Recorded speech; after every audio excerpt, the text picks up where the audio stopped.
Hello everyone. Today we are going to learn about sequence and series. Sequence and series is one of the most important chapter of mathematics. तो आज हम लोग sequence and series में क्या देखेंगे? First में हम लोग इंट्रोडक्शन होगा सीक्वेंस एंड सीरीज का। उसके बाद हम लोग सीक्वेंस के बारे में देखेंगे कि सीक्वेंस आखिर में होता क्या है। उसके बाद हम लोग सीरीज देखेंगे। सीरीज के बाद हम लोग अरिथमेटिक प्रोग्रेशन देखेंगे। उसके बाद ज्योमेट्रिक प्रोग्रेशन देखेंगे। तो इस चैप्टर में हम लोग ये चीजें देखेंगे। तो आखिर में अभी देखते हैं कि आपने पिछले क्लास में अपने एपी के बारे में पढ़ा होगा, अरिथमेटिक प्रोग्रेशन के बारे में। तो इस चैप्टर में हम लोग उसके बारे में डिटेल डिस्कशन करेंगे और फिर ज्योमेट्रिक प्रोग्रेशन के बारे में भी पढ़ेंगे। तो आइए सबसे पहले देखते हैं कि आखिर में सीक्वेंस होता क्या है।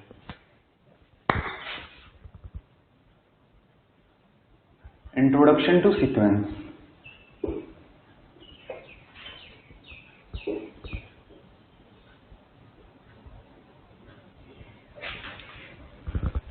सीक्वेंस आखिर में होता क्या है?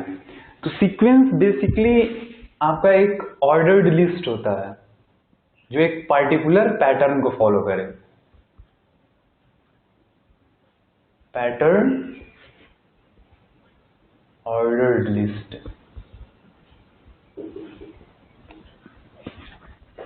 तो सीक्वेंस होता क्या है एक्चुअली में कि एक ऑर्डर्ड लिस्ट होता है जो एक पार्टिकुलर पैटर्न को फॉलो करे। तो वो अगर वो ऑर्डर्ड लिस्ट नहीं है तो पर्टिकुलर पैटर्न को फॉलो नहीं कर सकता, तो वो सीक्वेंस मेरा नहीं होगा। तो वो ऑर्डर्ड लिस्ट जो होता है मेरा या इंक्रीजिंग में हो सकता है या फिर डिक्रीजिंग में हो सकता है ऑर्डर्ड लिस्ट, और वो एक पार्टिकुलर पैटर्न को फॉलो करेगा, तो उसको हम लोग सीक्वेंस बोलेंगे। तो यहाँ पे एक सपोज कीजिए एक पिग्गी बैंक है। एग्जाम्पल में लेते हैं कि एक मनी है इन पिग्गी बैंक।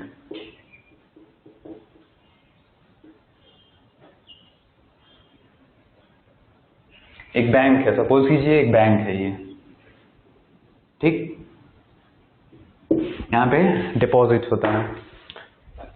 सपोज कीजिए कि आपके फादर ने 1 जनवरी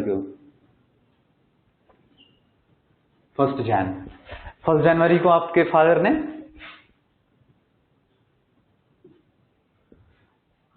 ने 100 रुपीज आपको दिया। 100 रुपीज, ठीक। 1 जनवरी को आपके फादर ने 100 रुपीज दिया, उसको आपने इस पिगी बैंक में डिपॉजिट कर दिया, ठीक। फिर सब्सिक्वेंट डेज मीन सेकेंड जनवरी को आपके फादर ने आपको 10 रुपीज दिया। फिर नेक्स्ट डे 3rd जैन को भी आपके फादर ने 10 रुपीज दिया। वैसे ही ये कॉन्टिन्यूअसली चलता जाएगा। 4th जैन को आपके फादर ने आपको 10 रुपीज दिया। तो ऐसे आपके फादर डेली आपको 10 रुपीज देते हैं और ये पैसा आप इस पिगी बैंक में डिपॉजिट करते जाते हैं। तो अगर मैं आपसे बोलूं कि आप एक पर्टिकुलर डे का आप बताओ कि आपके पास कितने पैसे हैं पिगी बैंक में, तो आप कैसे फाइंड करेंगे? तो मैं देखता हूं कि फर्स्ट डे मेरे पास अमाउंट कितना है। अगर हम अमाउंट निकालें कि अमाउंट है कितना आखिर में, तो अगर अमाउंट कैलकुलेट करेंगे 1 जनवरी को, तो कितना हो जाएगा मेरे पास 100 रुपीज।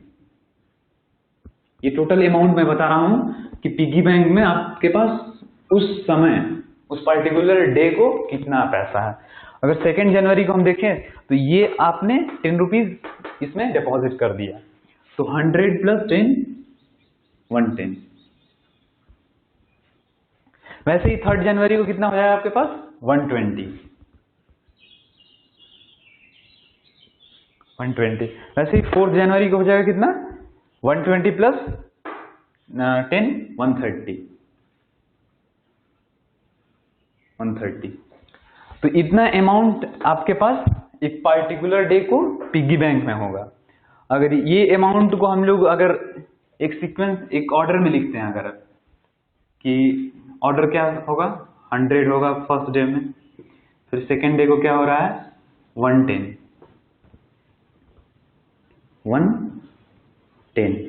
फिर 3rd डे को 120, फिर 4th डे को 130। ऐसे ही ये चलता रहेगा। तो यहाँ पे एक चीज नोटिस करने वाली चीज है कि अगर हम इसका डिफरेंस देखें, अगर ये दोनों टर्म का डिफरेंस अगर देखें इस दोनों टर्म का, तो कितना आ रहा है? 10 आ रहा है। वैसे ही अगर हम इन दोनों का डिफरेंस देखें तो भी 10 आ रहा है। फिर नेक्स्ट टर्म का डिफरेंस अगर हम देखें तो भी 10 आ रहा है। मीन्स जो मेरा डिफरेंस है, जो भी nth टर्म है और n+1th टर्म है, अगर उसका हम डिफरेंस देख रहे हैं तो वो मेरा कांस्टेंट हो रहा है। तो ये, और यहाँ पे ये देखिए, ये 100 है, सबसे लिस्ट है, ये लिस्ट है। और जैसे जैसे हम आगे बढ़ते जा रहे हैं, जैसे जैसे आगे हम बढ़ते जा रहे हैं, मेरा इंक्रीजिंग करते जा रहा है, अमाउंट इंक्रीज कर रहा है। यहाँ पे लिस्ट था, यहाँ पे ग्रेटेस्ट हो रहा है। तो ये क्या हो रहा है? यहाँ पे एक ऑर्डर्ड लिस्ट है मेरा, यहाँ पे ये वाला, यहाँ पे ऑर्डर्ड लिस्ट है। और ये ऑर्डर्ड लिस्ट क्या हो रहा है? एक पर्टिकुलर पैटर्न को फॉलो कर रहा है। तो इसलिए हम कह सकते हैं कि ये एक सीक्वेंस है। अब अगला हम देखते हैं इसमें। तो अगला क्या है? एक और एग्जांपल लेते हैं इसमें।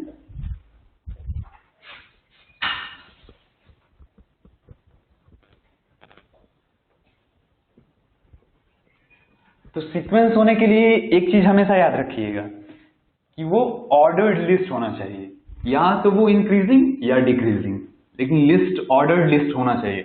अगर ऑर्डर्ड लिस्ट ही नहीं होगा तो फिर वो सीक्वेंस ही नहीं होगा। और ऑर्डर लिस्ट होने के बाद हम चेक करेंगे कि वो पर्टिकुलर एक पैटर्न फॉलो कर रहा है या नहीं कर रहा है। तो यहाँ पे हम देखते हैं, नेक्स्ट एग्जांपल हम देखते हैं।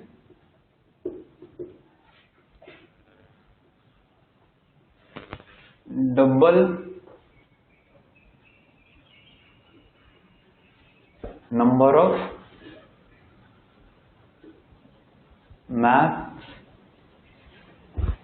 Question you practice every month।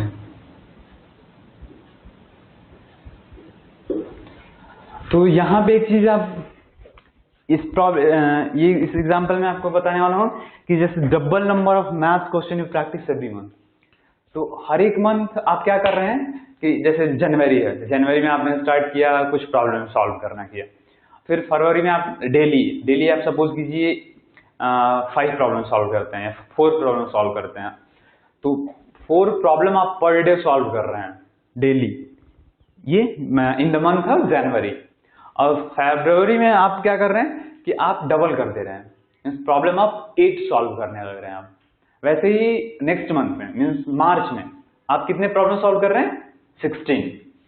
तो ये देखते हैं कि सपोज कीजिए आप जनवरी में आप 4 question of math per day, means आप 4 प्रॉब्लम सॉल्व कर रहे हैं, मैथ्स के 4 प्रॉब्लम पर डे सॉल्व कर रहे हैं in the month of January.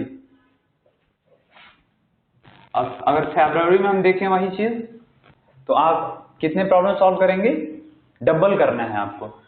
आपके टीचर ने सपोज कहा कि आपको आपकी कैपेबिलिटी बढ़ानी है, तो आपको डबल सॉल्व करना होगा। आप स्टार्ट करेंगे शुरू में 4 प्रॉब्लम से, वैसे ही आप प्रोग्रेस करेंगे। तो फरवरी में आप 8 प्रॉब्लम सॉल्व करेंगे, तो 8 question of math per day, 8 question math के पर डे। वैसे ही जब अगर मार्च में देखा जाए, अगर मार्च में हम देखें तो ये हो जाएगा इसका डबल, मीन्स आप 16 क्वेश्चन सॉल्व करेंगे।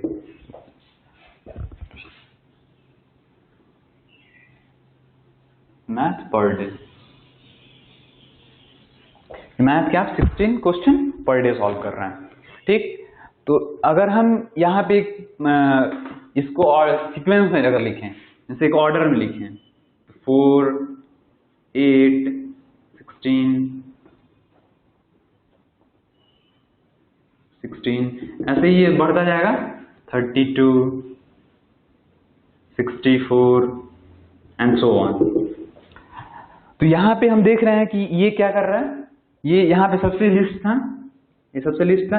जैसे जैसे हम आगे बढ़ रहे हैं क्या इंक्रीज हो रहा है, तो ये इंक्रीजिंग ऑर्डर में है। इसका मतलब ये ऑर्डर्ड लिस्ट एक फॉलो कर रहा है। पहली बात क्लियर हो गई कि ऑर्डर्ड लिस्ट ये फॉलो कर रहा है। ठीक, ऑर्डर्ड लिस्ट फॉलो कर रहा है। अब तो ये एक यहाँ पे अगर देखते हैं हम कोई भी टर्म ले लेते हैं और उसको मीन्स n+1th टर्म ले लेते हैं, n+1th, और उसको डिवाइड करते हैं हम nth टर्म से। तो जैसे यहाँ पे ले लेते हैं n+1th टर्म और उसको डिवाइड कर दे रहे हैं nth टर्म से। तो ये मेरा एक पर्टिकुलर वैल्यू आ रहा है यहाँ पे। जैसे देखिए 8 डिवाइडेड बाई 4, 8 डिवाइडेड बाई 4 यहाँ पे क्या आ रहा है, 2 आ रहा है। ऐसे 16 डिवाइडेड बाई 8 यहाँ भी 2, 32 डिवाइडेड बाई 16 2, 64 डिवाइडेड बाई 32 2। तो ये कंटिन्यूअसली चलता जाएगा। तो यहाँ पे जो डिवीजन है मेरा, जो n+1 टर्म है, अगर उसको हम डिवाइड कर रहे हैं nth टर्म से तो वो मेरा कांस्टेंट आ रहा है। यहाँ पे आप देख सकते हैं 2 आ रहा है। तो यहाँ पे आप देख सकते हैं ये भी एक तरह का सीक्वेंस है।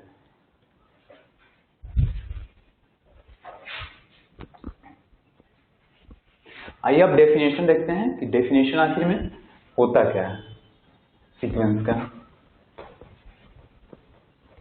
ये मैंने आपको एग्जांपल बता दिया, इससे आपको क्लियर हो गया होगा कि आखिर में मीन्स अब सीक्वेंस होता क्या है एक्चुअली में।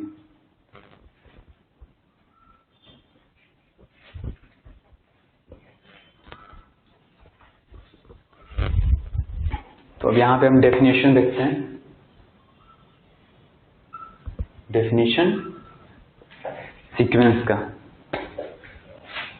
वो सीक्वेंस एक ऑर्डर लिस्ट ऑफ ऑब्जेक्ट्स होता है। तो सीक्वेंस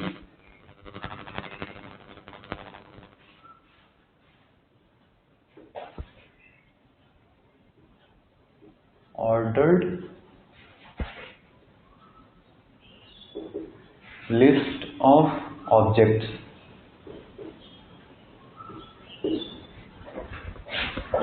तो डेफिनेशन ये है कि sequence is an ordered list of object.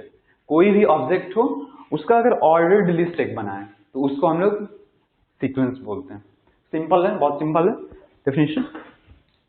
कोई भी ऑर्डर्ड लिस्ट हो ऑब्जेक्ट का, कोई भी ऑब्जेक्ट हो, ऑर्डर्ड लिस्ट मस्ट है। अगर लिस्ट ऑर्डर्ड नहीं है तो वो सीक्वेंस नहीं होगा। तो इसका एग्जांपल अगर देखते हैं हम, सपोज कीजिए पिछला प्रॉब्लम में हम देखे थे कि 100, 110, 120, 130 लाइक दैट। तो ये था। तो ये यहाँ पे क्या हो रहा है, एक ऑर्डर्ड लिस्ट हो रहा है। ये ऑब्जेक्ट्स है और ये एक पार्टिकुलर ऑर्डर में, इंक्रीजिंग ऑर्डर में है। तो ये एक सीक्वेंस होगा। यहाँ पे मेरा डिफरेंस कितना है, अगर डिफरेंस हम देखें तो डिफरेंस अगर हम मानते हैं k, तो k यहाँ पे क्या होगा, कांस्टेंट हो जाएगा। इसके बीच का डिफरेंस देखें तो कितना, 10 आएगा। इसके बीच का डिफरेंस भी 10 है, इसके बीच का भी 10 है। तो यहाँ मेरा डिफरेंस जो हो रहा है वो कांस्टेंट है, 10 है। वैसे ही एक दूसरा एग्जांपल हम देखते हैं कि 4 है, 8 है, 16, 32 लाइक दैट। तो यहाँ पे मेरा जो डिवीजन है, यहाँ पे जो डिवीजन है वो k है, और k कितना होगा, n+1 term divided by nth term. तो ये कितना हो जाएगा, 8 डिवाइडेड बाई 4, ये 2 हो जाएगा। ऐसे 16 डिवाइडेड बाई 2, 8, 2 हो जाएगा। 32 डिवाइडेड बाई 16, 2। तो ये मेरा यहाँ डिवीजन जो है वो मेरा कांस्टेंट है। डिवीजन कांस्टेंट है, कितना है, 2। तो ये मेरा सीक्वेंस होगा, ये भी सीक्वेंस होगा। तो ये सीक्वेंस के एग्जाम्पल हुए। अब टर्म क्या होता है, नेक्स्ट चीज पे आते हैं। टर्म, टर्म्स, आखिर में टर्म्स होता क्या है। तो टर्म्स होता है कोई भी सीक्वेंस दिया है, ठीक, कोई भी सीक्वेंस है और उस सीक्वेंस के पार्टिकुलर एक नंबर को, जो नंबर अकर कर रहा है इस सीक्वेंस में, उसी को हम लोग टर्म बोलते हैं। तो यहाँ देख सकते हैं कि the various number occurring in a sequence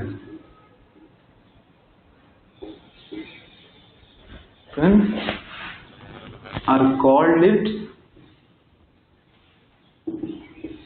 terms। जो वेरियस नंबर अकर कर रहा है, जो वेरियस नंबर यहाँ पे अकर कर रहा है इस सीक्वेंस में, उसको हम लोग उस सीक्वेंस का टर्म बोलते हैं। और इस टर्म्स को हम लोग डिनोट करते हैं, we denote the terms by A1, A2, A3 dot dot dot AN। तो इससे हम लोग डिनोट करते हैं। फर्स्ट टर्म को हम लोग A1 से डिनोट करते हैं, सेकंड टर्म को A2 से डिनोट करते हैं। मीन्स ये जो है मेरा, ये सीक्वेंस है, जो यहाँ पे देखे थे, जो सीक्वेंस का एग्जांपल देखे थे, तो उसमें हम, ये फर्स्ट मेरा टर्म है, तो इसको हम लोग यहाँ पे A1 से डिनोट करेंगे, यहाँ पे A1 से। वैसे ही सेकंड टर्म जो हो जाएगा उसको A2 से, वैसे ही होते होते आगे जाएगा। लास्ट जो टर्म होगा उसको AN से, अगर ये फाइनाइट सीक्वेंस हो। आगे हम बात करेंगे क्या होता है फाइनाइट सीक्वेंस। तो इस तरह से ये टर्म्स हुआ, इसको हम लोग A1, A2 up to AN से डिनोट करते हैं। और जो nth टर्म होता है इसका, जो सीक्वेंस का nth टर्म होता है, उसको हम लोग जनरल टर्म भी बोलते हैं। nth term of the sequence is called its general term।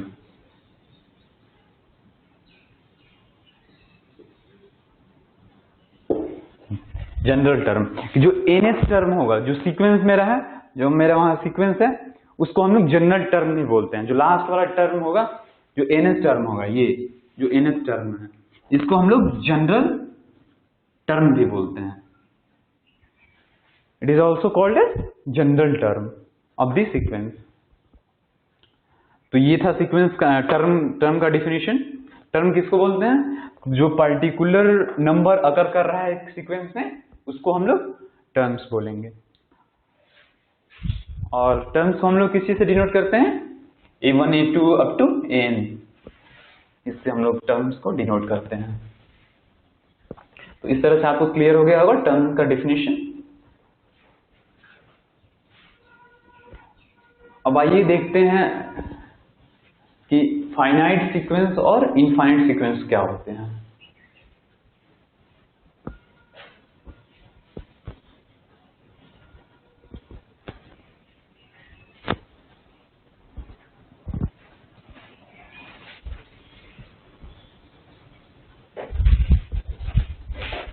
पहला देखते हैं फाइनाइट सीक्वेंस।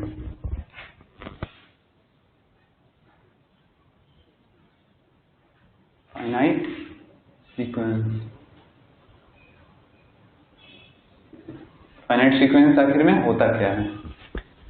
तो फाइनाइट सीक्वेंस होता क्या है कि जो फाइनाइट नंबर ऑफ टर्म्स, कोई भी सीक्वेंस दिया है, अगर उसमें फाइनाइट नंबर ऑफ टर्म्स है तो फाइनाइट सीक्वेंस हो जाएगा मेरा। अगर उसमें जो टर्म्स है वो इनफाइनाइट हो जाए तो वो इनफाइनाइट सीक्वेंस हो जाएगा। तो जैसे ये फाइनाइट सीक्वेंस क्या होगा? Sequence containing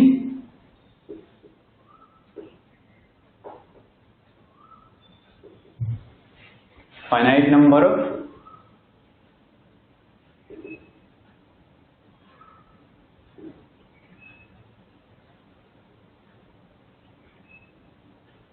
terms, finite number of terms जो कंटेन करे उसको हम लोग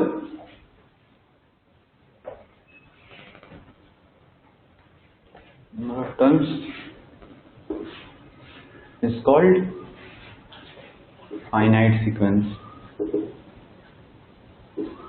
एग्जाम्पल इसका देख लीजिए। एग्जाम्पल इसका हो जाएगा जैसे 2, 4, 6, 8, इतना ही टर्म है सीक्वेंस में, तो इसको हम लोग क्या बोलेंगे? फाइनाइट सीक्वेंस बोलेंगे। स्टॉप।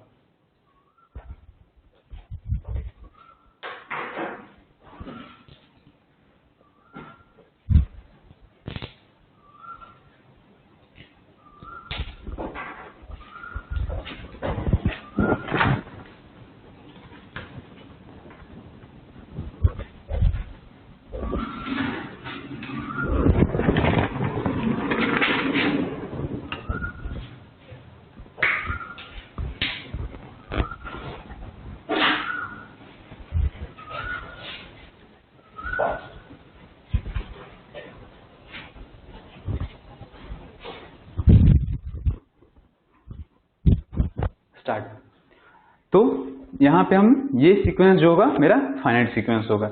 यहाँ पे देखिए कि ये जो टर्म्स है 2 4 6 8, तो ये एक सीक्वेंस है और ये सीक्वेंस बस 1 2 3 4 टर्म ही कंटेन कर रहा है, इसलिए ये फाइनाइट सीक्वेंस हुआ। अगर वहीं हम इनफाइनाइट देखें, infinite sequence,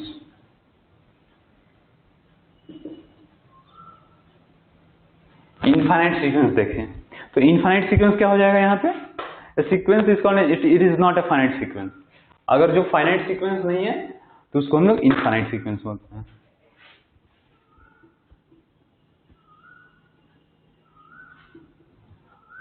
sequence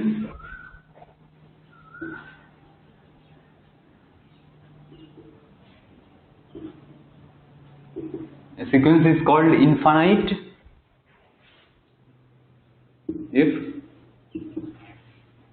it is not finite।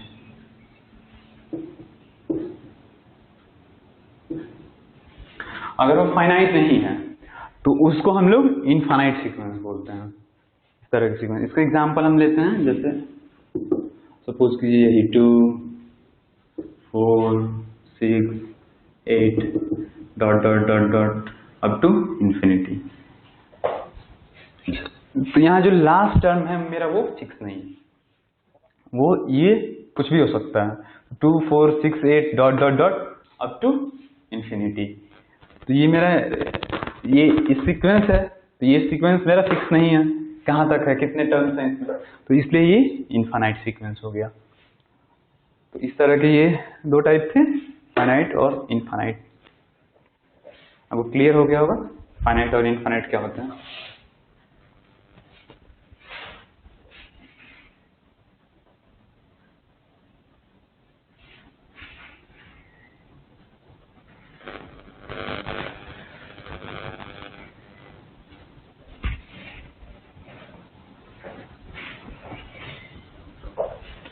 आइए अब एग्जाम्पल एक देखते हैं कि ये आपको दिया हुआ है कि ये सीक्वेंस है, इसका क्या है, टर्म्स लिखना है। Write first 4 elements of sequence Tn equals to 2n plus 3। तो यहाँ पे क्या दिया है, हमारे पास एक सीक्वेंस दिया है Tn equals to 2n plus 3 और इसका जो फर्स्ट 4 एलिमेंट्स है वो हमको फाइंड करना है। तो कैसे करेंगे कि सीक्वेंस का जनरल टर्म हमको दिया है, हमको जनरल टर्म पता है Tn equals to 2n plus 3 है, ठीक। तो इसके लिए कैसे प्रोसीड करेंगे, तो Tn हमारा 2n प्लस 3 है और फर्स्ट 4 एलिमेंट्स हमको फाइंड करना है, फर्स्ट 4 एलिमेंट। तो n इक्वल्स टू हम पहले क्या इसमें 1 पुट करेंगे, n इक्वल्स टू 1, तो मेरा क्या आ जाएगा, T1 आ जाएगा, फर्स्ट टर्म आ जाएगा। तो T1 हो जाएगा 2 into 1 plus 3 that is equals to 5। वैसे ही अगर हम n इक्वल्स टू 2 पुट करते हैं, n इक्वल्स टू 2, तो आ जाएगा क्या, T2 कितना हो जाएगा, 2 इंटू 2 प्लस 3 7। तो इसमें करना है क्या है, जो जनरल टर्म दिया है, जो जनरल टर्म दिया है हमको, बस उसमें हमको n का वैल्यू पुट करना है और उस तरह से मेरा टर्म आ जाएगा। वैसे ही n इक्वल्स टू 3 पुट कर देते हैं, T3 आ जाएगा मेरा, 2 इंटू 3 प्लस 3, ये कितना हो जाएगा 9। वैसे n equals to 4, n equals to 4 पे मेरा T4 कितना हो जाएगा, T4 हो जाएगा 2 into 4 plus 3 that will be equals to 11। तो आप देख सकते हैं इसमें कोई भी हमको फर्स्ट 4 एलिमेंट निकालने के लिए, कितने भी एलिमेंट निकालने के लिए दिए हो, तो हम क्या करेंगे, हम n का वैल्यू इंक्रीज करते जाएंगे। n इक्वल टू 1 पुट करेंगे तो फर्स्ट टर्म आ जाएगा मेरा, वैसे ही n इक्वल टू 2 पुट करेंगे तो सेकेंड टर्म आ जाएगा, वैसे ही n का वैल्यू इंक्रीज करते जाएंगे, मेरा नेक्स्ट टर्म आते जाएगा।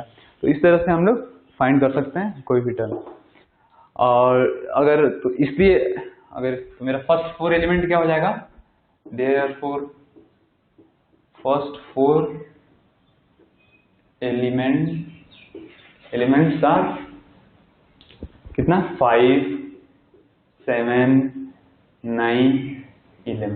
तो इस तरह से ये मेरा क्या हुआ, इस तरह से ये मेरा सीक्वेंस मिल गया कि ये सीक्वेंस था जिसका ये जनरल टर्म यहाँ पे दिया हुआ था, वो सीक्वेंस था मेरा वहां पे जो निकला 5 7 9 11। तो वो मेरा सीक्वेंस था और उसका जनरल टर्म यहाँ पे ये है।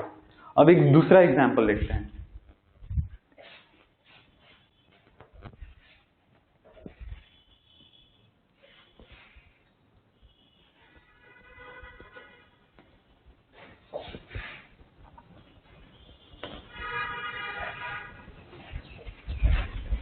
यहाँ पे देखते हैं कि Tn मेरा जो दिया हुआ है कितना दिया, n स्क्वायर दिया हुआ, सपोज कीजिए n स्क्वायर।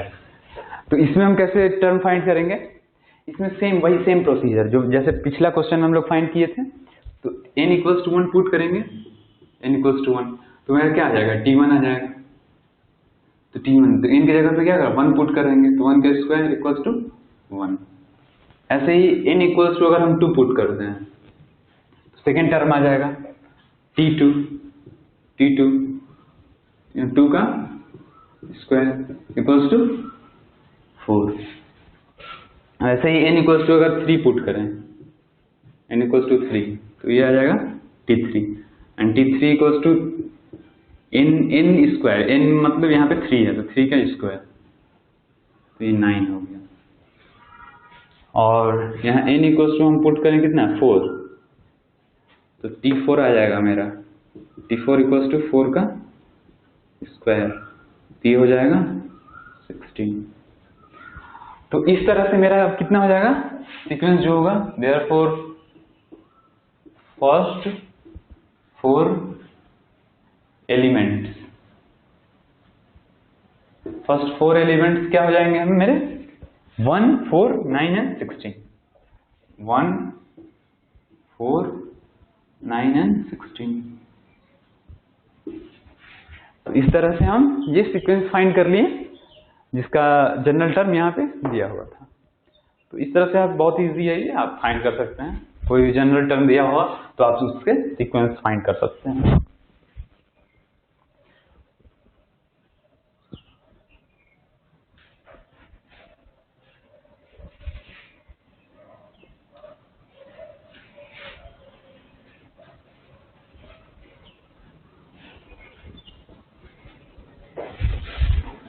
तो आइए अब देखते हैं इसमें एक एग्जांपल देखते हैं दूसरा।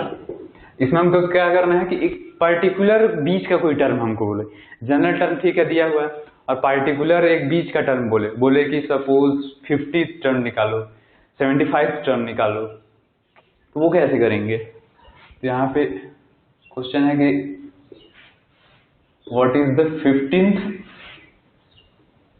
15th term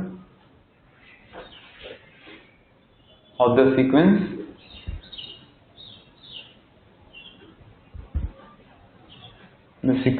defined by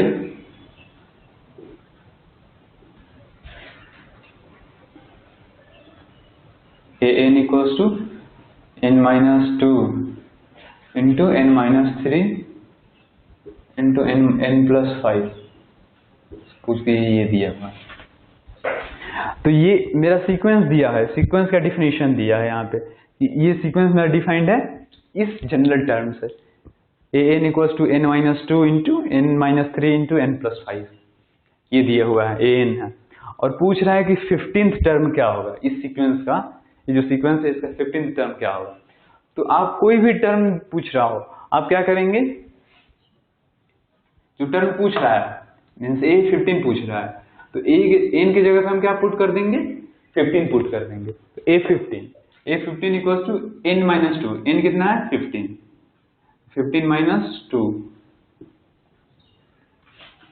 15 minus 3, ऐसे 15 प्लस 5। तो ये कितना हो जाएगा? ये 13 इंटू, ये हो जाएगा 12 इंटू 20। तो ये कितना हो जाएगा? 12 इन 240 3120 3120।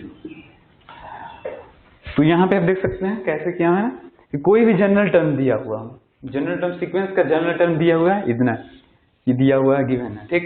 और कोई भी पर्टिकुलर टर्म हमसे पूछ रहा है, पर्टिकुलर टर्म हमसे पूछ रहा है, तो पर्टिकुलर टर्म पूछ रहा है तो हम क्या करेंगे, n जो n की जगह पे वो पर्टिकुलर टर्म हम पुट कर देंगे। तो यहाँ 15 टर्म पूछ रहा है तो n की जगह पे हम 15 पुट कर देंगे, तो 15 पुट कर देंगे और उस सीक्वेंस में तो आ जाएगा वो टर्म की 15 टर्म मेरा ये होगा 3120 होगा उस सीक्वेंस का। तो ये बहुत ही आसान है, ऐसे आप फाइंड कर सकते हैं। आपको सीक्वेंस क्लियर हो गया होगा।